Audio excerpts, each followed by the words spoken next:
Video చూసే ముందు మిగతా 7 పార్ట్స్ చూసి అప్పుడు ఈ వీడియో చూడండి. మీకు ఈ కథ పూర్తిగా అర్థమవుతుంది. అలా చెప్తూ ఉంటుంటే ప్రియా ప్రియా అని పిలిచినట్టు అనిపించడం ఆపుతుంది. ఏమిటక్క ఆపావు? ఎవరో పిలుస్తున్నట్టుంది బాను అని కళ్ళు మూసుకుంటుంది. కళ్ళ ముందుకు ఆత్మలకు గురువైన భిక్షపతి కళ్ళ ముందు కనిపిస్తాడు. గురువు గారు, మీరు నన్ను పిలుస్తున్నారు, రమ్మంటున్నారా?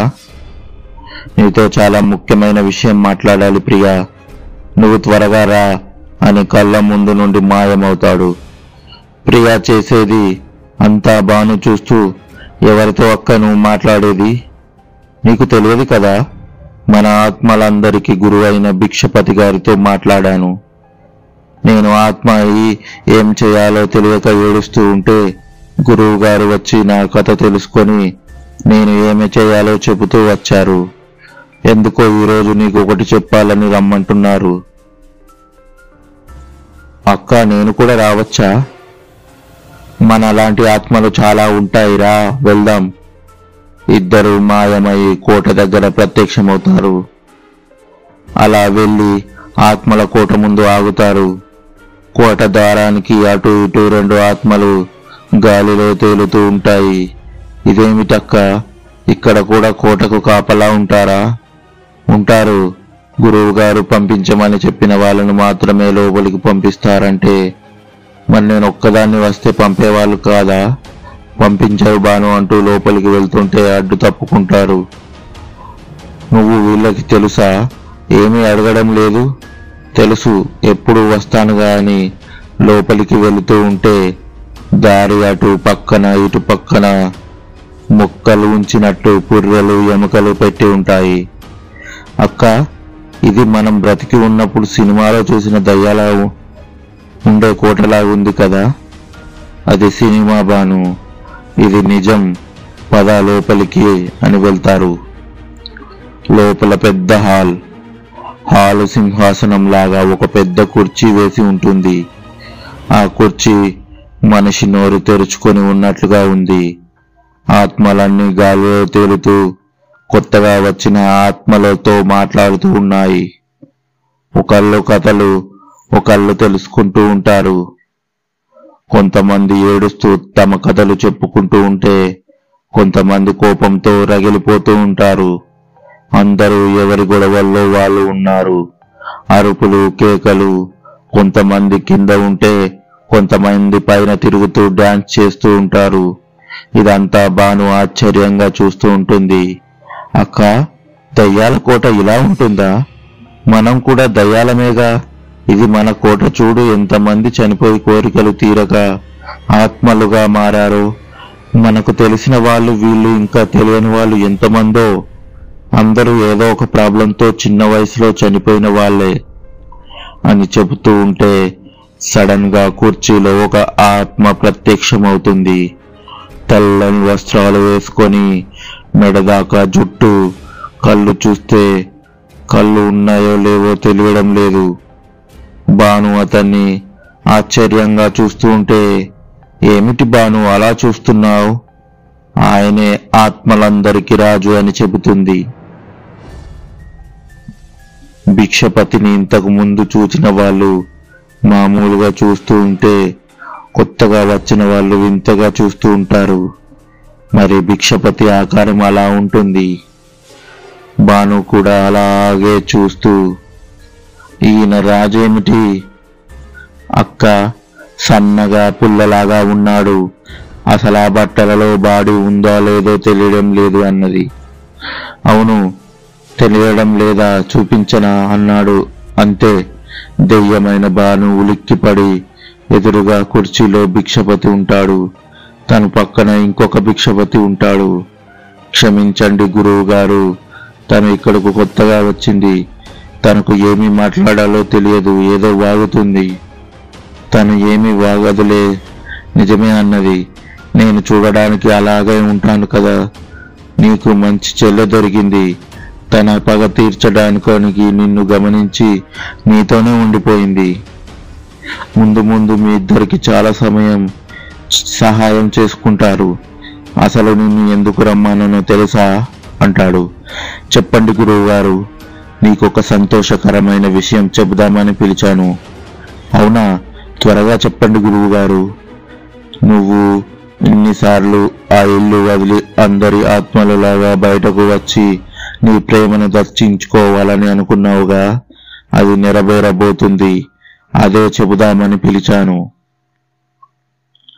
ప్రియకు ఆనందంతో మాటలు రాక, అయితే నేను ఎక్కడికైనా వెళ్ళవచ్చా? నాకు ఫ్రీడమ్ వచ్చిందా? ఎలా గురువు గారు? ఆ ముసలాయన నన్ను బంధించాడుగా, మరి నేను ఎలా వెళ్ళవచ్చు? నేను నీకోసం చాలా పూజలు చేశాను. నేను మంత్రశక్తులను సంపాదించి నిన్ను బయటకు వచ్చేలా చేశాను. నువ్వు ఇంకా ఇంటికి వెళ్లే పని లేదు. ఇన్ని సంవత్సరాలకు నాకు విముక్తి కలిగిందని నవ్వుకుంటుంది. మరి గురువు గారు, నేను నందు బాడీలోకి వెళ్ళవచ్చా?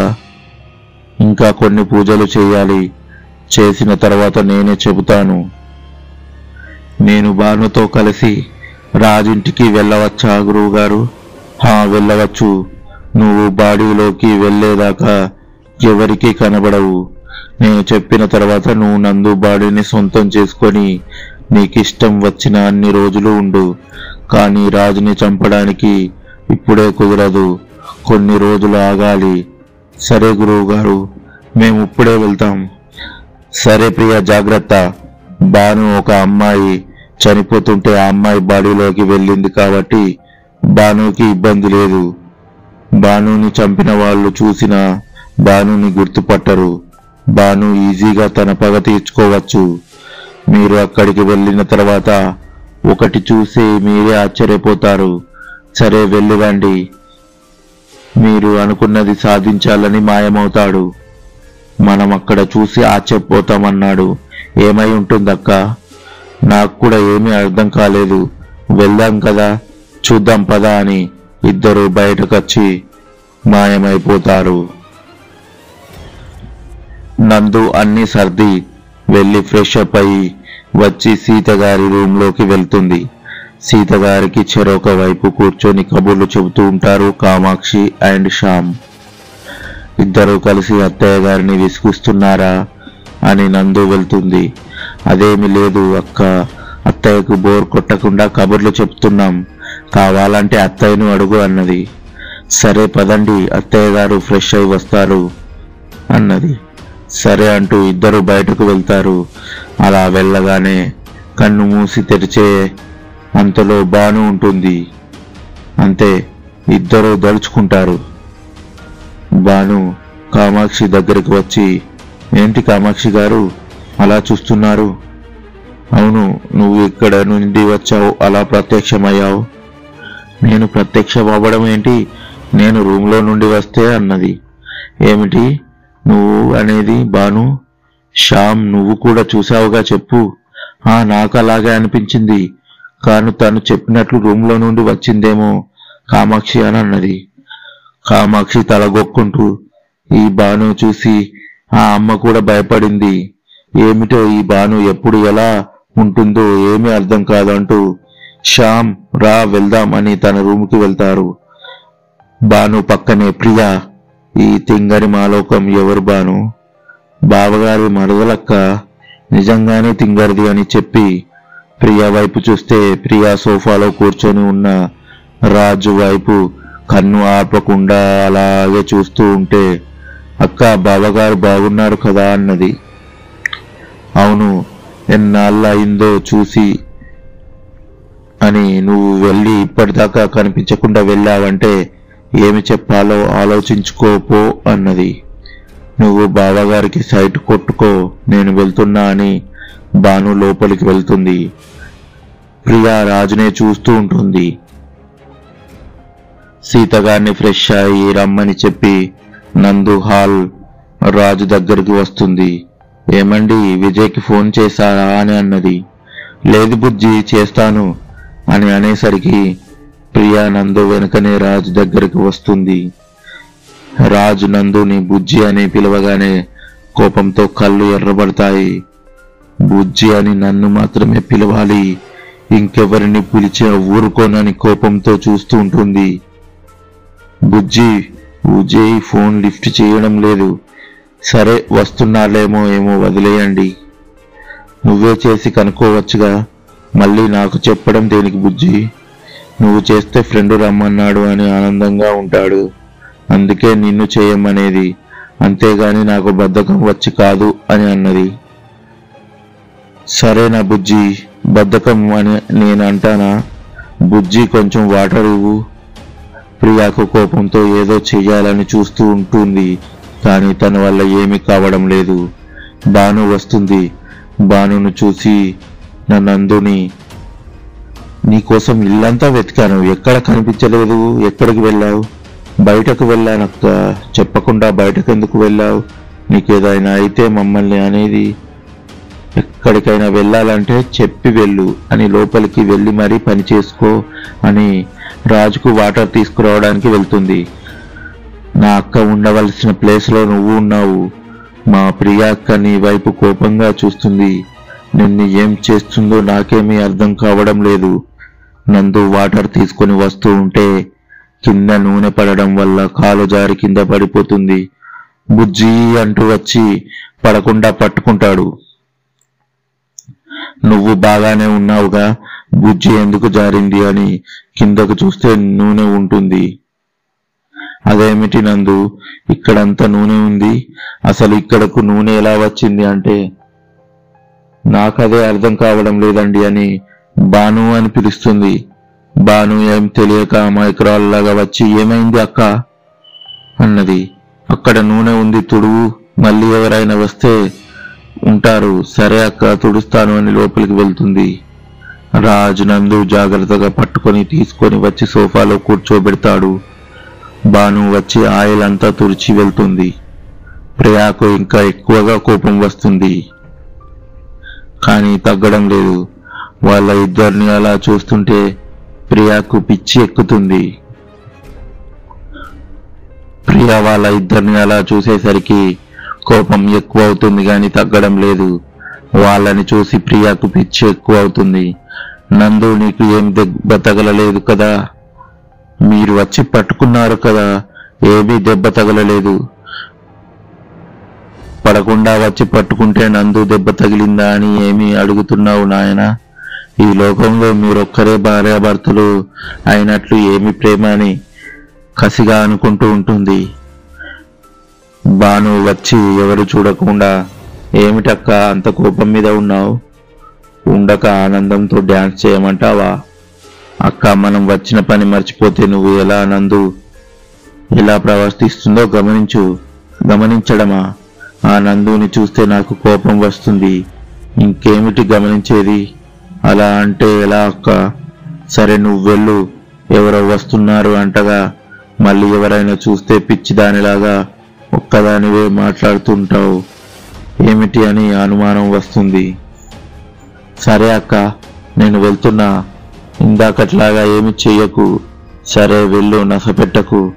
అదేమిటక్క అంత మాట అన్నావు అనేసరికి కామాక్షికి వచ్చి, ఎవరిదో ఏదో మాట్లాడుతున్నావు, ఇక్కడ ఎవరు లేరుగా? నేను ఎవరితో ఏం మాట్లాడలేదు, మీరేదో ఆలోచిస్తూ వస్తూ నేను మాట్లాడుతున్నా అనుకున్నారు అంతే. అవునా, సరే అయితే అని విజయ్ వాళ్ళు రాలేదా? వాళ్ళెవరు కామాక్షి గారు? అవును, నీకు వాళ్ళు తెలియదు కదా, మన ఇంటికి గెస్ట్లు వస్తున్నారు అన్నాం కదా, వాళ్ళే. అవునా, అయితే ఇంకా రాలేదు. ప్రియా కామాక్షిని చూసి ఈ తింగరి దానితో ఒక ఆట ఆడుకుందామని భాను అని పిలిచేసరికి ఏమిటి అక్క అన్నది. ఎవరిని భాను అక్క అంటున్నావు? నందు అక్కనా? నాకు మాత్రమే అక్క, నీకు కాదు. అమ్మో, ఇంత తింగరి మాలోకం రాజు మరదలంటే నమ్మాలి అనిపించడం లేదు. ప్రియా అక్క, ఎంత పని చేశావు, ఈ పిచ్చిదాని ముందు నన్ను ఇరికించావు. ఏమిటి ఇప్పుడు నేను ఏం చెప్పాలని మనసులో అనుకుంటుంటే ప్రియాకు అర్థమయ్యి ఏదో ఒకటి చెయ్యి, లేకపోతే నన్ను చేయమంటావా? అక్కడ కామాక్షి ఉన్న సంగతి మర్చిపోయి, అక్కయ్య నీకొక దండం అంది. కామాక్షి విచిత్రంగా చూస్తూ, భాను ఎవరికి దండం పెడుతున్నావు? అక్కడ ఎవరు లేరుగా, ఏమి చెప్పాలని ఆలోచించు చెప్పడం మర్చిపోయాను కామాక్షి గారు. ఇందాక నందు అక్క మిమ్మల్ని రమ్మని చెప్పారు. అవునా? ఇప్పటిదాకా ఎందుకు చెప్పలేదు? మర్చిపోయాను, ఇప్పుడే గుర్తుకు వస్తే చెప్పాను, వెళ్ళండి. సరే వెళ్తానని నందు అక్క అంటూ పిలుస్తూ వెళ్తుంది. భలే తప్పించుకున్నావు బాను. అయినా ఏమిటి అక్క అలా చేస్తున్నావు? ఇంట్లో అనుమానం వచ్చిందంటే మన పని అంతే. అలా ఎలా వస్తుంది బాను? నిన్ను చూస్తే దయ్యంలాగా ఏమి కనిపించవు కదా, ఇంకా ఎందుకు అనుమానం వస్తుంది? వీళ్ళు కాదు అక్క, బావగారి ఫ్రెండ్ విజయ్ ఉన్నారు కదా, ఆయన గాని గురించి చెప్పేది. ఇప్పుడు వాడు గురించి ఎందుకు అని కోపంగా అన్నది. అమ్మో, ఇప్పుడు విజయ్ ఇక్కడికి వస్తున్నాడంటే ఏం చేస్తుందో ఎలా చెప్పాలి? ఇప్పుడు చెప్పకపోతే ఆ విజయ్ రాగానే ఏదో ఒకటి చేస్తే అప్పుడు అనుమానం రావడం ఖాయం. కోపం వచ్చినా ఏదో ఒక విధంగా చెప్పాలనుకుని, అక్క నీతో ఒక విషయం చెప్పాలి, నా రూమ్కు వెళ్దాం రా అక్క. ఎందుకే, ఇక్కడే చెప్పు. ఇప్పటికే ఆ తింగర్ దానికి అనుమానం వచ్చింది.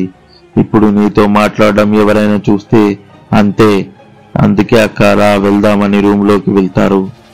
వాళ్ళు లోపలికి వెళ్ళగానే విజయ్ సంజయ్ ఇద్దరు హాల్లోకి వచ్చి రాజుని పిలుస్తారు. విజయ్ నందుతో మాట్లాడుతూ విజయ్ పిలువగానే చూసి హాయ్ సంజయ్ అని లేచి వచ్చి రండి అని చెప్పి కామాక్షి మంచినీళ్ళు తీసుకురా అని చెప్పాడు. అలాగే బావా అంటూ కామాక్షి వెళ్తుంది. నందు లేచి కూర్చోండి విజయ్ అని చెబుతుంది. సంజయ్ రాజుని ఎలా ఉన్నావు రాజ్? ఎన్ని సంవత్సరాలుగా మిమ్మల్ని కలవాలని అనుకున్నానో ఇప్పటికీ కుదిరింది. నాకు చాలా హ్యాపీగా ఉంది ఈరోజు. మాకు చాలా హ్యాపీగా ఉంది సంజయ్ అని నందుని చూపించి మిసెస్ రాజ్ అని చెబుతాడు. నమస్తే సిస్టర్. నమస్తే. మీ గురించి విజయ్ చాలా చెప్పాడు. ఏమని చెప్పాడు సిస్టర్? పోకిరి వెధవా అని నవ్వుతాడు. చాచా, అలా ఏమి చెప్పలేదు మా విజయ్ అన్నది. చాలా బాబు, ఇంకా ఏమైనా అనుమానాలున్నాయా? ఏమైంది విజ్జు? ఏమీ లేదు. రాజు నందుకి తన గురించి చెప్పాను అంటే ఏమి చెప్పాను, మంచివాడిని అని చెప్పానా లేదా అని వచ్చేదాకా అడుగుతానే ఉన్నాడు. అదేమిటి సంజయ్, అలా ఎందుకు చెబుతాడు విజయ్? అంటే కాలేజీలో ఏమి జరిగిందో నీకు తెలుసుగా రాజ్, అందుకే అడిగాను. ఇప్పుడు హ్యాపీనా నేను? కామాక్షి నీళ్ళు తెలుసుకొని వచ్చింది ఇస్తుంది. నేను ఇప్పుడే వస్తానంటూ నందు కామాక్షిని తీసుకొని లోపలికి వెళ్తుంది. రాజ్ చెప్పు, ఎలా ఉంది బిజినెస్? మీ ఇద్దరి ఫ్రెండ్షిప్ చూస్తే నాకు జలసీగా ఉంది. నేను మీ ఫ్రెండ్గా ఉండాల్సింది రాజ్ అంటూ ఉద్వేగంతో అన్నాడు. రాజు విజయ్కి సైగ చేస్తే తర్వాత చెబుతానని సైగ చేస్తాడు. ఇప్పుడు మాత్రం ఏమైంది? నువ్వు మా ఫ్రెండ్వేగా సంజు అని. శ్యామ్ రాలేదా రాజ్? వచ్చింది, కామాక్షి రూమ్లో ఉందేమో. ముగ్గురు మాట్లాడుకుంటూ ఉంటే సీత గారు వస్తారు. మా అమ్మ సంజయ్ అని చెప్పి, అమ్మ తను కేరళలో మేము చదువుకునేటప్పుడు ఫ్రెండ్ అని చెప్పి పరిచయం చేస్తాడు. నమస్తే వంటి, వీళ్ళిద్దరూ అంటే నాకు చాలా ఇష్టం. అందుకే వీళ్ళ ఫ్రెండ్షిప్ కోసం రోజు వీళ్ళ వెనకే తిరిగేవాడిని. విజయ్ అయినా కొంచెం నాతో మాట్లాడేవాడు, కానీ రాజ్ అసలు మాట్లాడేవాడు కాదు అని చెబుతూ నవ్వుతాడు. ఇంక నుండి నువ్వు కూడా వాళ్ళ ఫ్రెండ్వి అవుతావులే సంజయ్ అని. నందు వాళ్ళు ఎక్కడ రాజ్? కిచెన్లో ఉన్నారమ్మా. సరే రాజ్, నాకు బయట పని ఉంది, వెళ్ళి వస్తాను, మీరు మాట్లాడుకోండి. అమ్మా నన్ను రమ్మంటావా? వద్దు విజయ్, డ్రైవర్ ఉన్నాడు, లే మీ ఫ్రెండ్తో టైం స్పెండ్ చేయండి.